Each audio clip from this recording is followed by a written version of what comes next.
adik-adik, hari ini kita kembali belajar di rumah untuk menghindari penyebaran COVID-19. Ayo siapkan alat tulismu untuk menjawab pertanyaan dan kerjakan tugas ini dengan bimbingan guru atau orang tuamu. Untuk ayah dan bunda, dari tayangan hari ini anak akan dapat mengembangkan kompetensi literasi, yaitu memahami paparan lisan tentang topik yang dikenali, mengidentifikasi ide pokok, dan beberapa ide rinci dalam paparan tersebut, menjelaskan kembali dan menanggapinya menggunakan pengetahuannya, menulis esai pendek untuk menggambarkan pengamatan dan pengalamannya dengan lebih terstruktur. Nah, adik-adik, hari ini kita akan menyimak kisah hidup seorang tokoh pejuang kemerdekaan Indonesia yang sangat terkenal, yaitu Jenderal Sudirman. Yuk simak kisahnya.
Yogyakarta merupakan ibu kota perjuangan.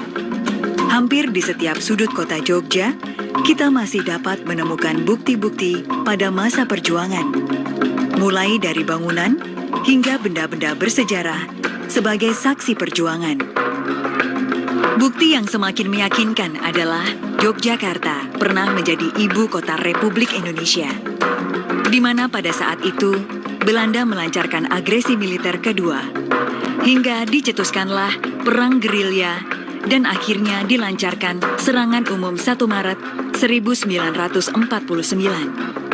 Perang Gerilya tidak lepas dari peran Panglima Besar Jenderal Sudirman.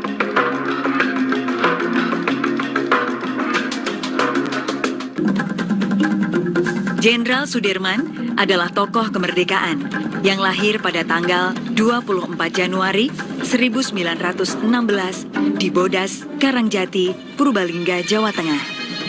Ayah Sudirman adalah seorang pekerja pabrik gula di Kalibagor yang bernama Karsit Kartowiroji dan ibu bernama Siem yang masih keturunan Wedana dari Rembang. Pada usia 8 tahun, Sudirman kecil diangkat anak oleh Raden Cokro Sumonario, seorang asisten Wedana di Rembang. Sudirman menempuh pendidikan di Hollands Indisch School atau HIS, yaitu sekolah rendah dengan bahasa pengantar bahasa Belanda di Purworejo. Setelah lulus, melanjutkan ke sekolah taman siswa, kemudian menempuh sekolah guru di HIK Muhammadiyah Surakarta. Meskipun tidak lulus, Sudirman menjadi guru HIS Muhammadiyah di Cilacap. Karir kemiliteran dimulai pada tahun 1943. Saat itu, Sudirman menjadi anggota Pembela Tanah Air atau disebut PETA. Setelah selesai pelatihan di Bogor, Sudirman mendapatkan pangkat Sodanco dan menjadi komandan batalion PETA di Kroya, Jawa Tengah. Setelah Indonesia merdeka, Sudirman bergabung menjadi Tentara Keamanan Rakyat atau TKR. Saat menjadi anggota TKR, Sudirman berhasil merebut senjata pasukan Jepang dalam pertempuran di Banyumas, Jawa Tengah. Karena kepiawaiannya dalam bidang militer, Sudirman diangkat sebagai Panglima Divisi 5 TKR dengan pangkat kolonel. Perang Perang besar pertama yang dipimpin Sudirman adalah perang melawan tentara Inggris dan Mika Belanda pada bulan November hingga Desember tahun 1945 yang dikenal dengan Pertempuran Palagan Ambarawa. Pertempuran berakhir dengan kemenangan.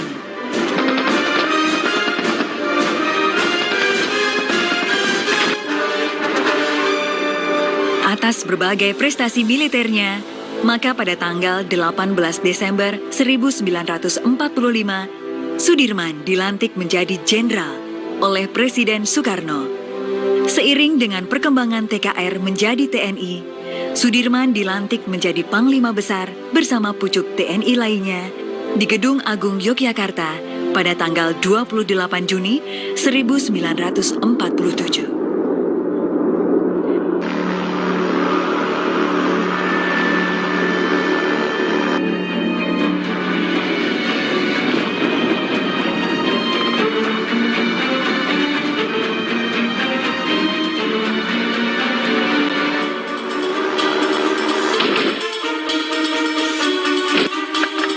Pada masa agresi militer Belanda kedua atau yang dikenal kalau di sekarang itu adalah masa perang kemerdekaan kedua, yaitu masuknya tentara Belanda pada 19 Desember 48. Nah, ini satu hal yang penting pernyataan Pak Dirman waktu berembuk dengan Bung Karno.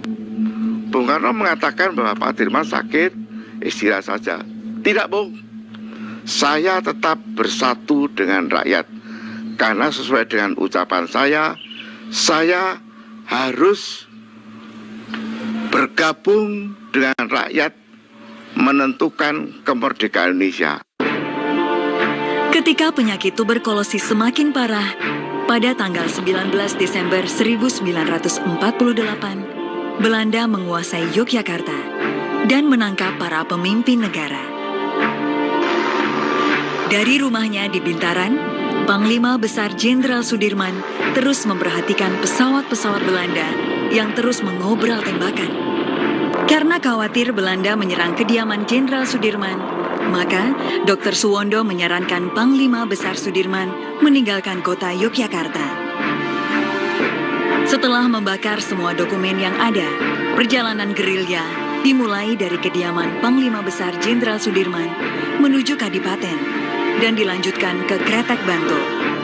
Begitu beliau mengatakan saya harus menentukan perang gerilya, otomatis harus bergerilya di wilayah pedesaan. Jadi pertama kali ke selatan, Kretek, lalu ke selatan lagi Jalan Prangtitis, Imogiri, baru naik. Karena sakit yang diderita, tidak memungkinkan sang jenderal berjalan kaki. Untuk tetap melanjutkan gerilya, Panglima Besar Jenderal Sudirman ditandu oleh para pengikut setianya.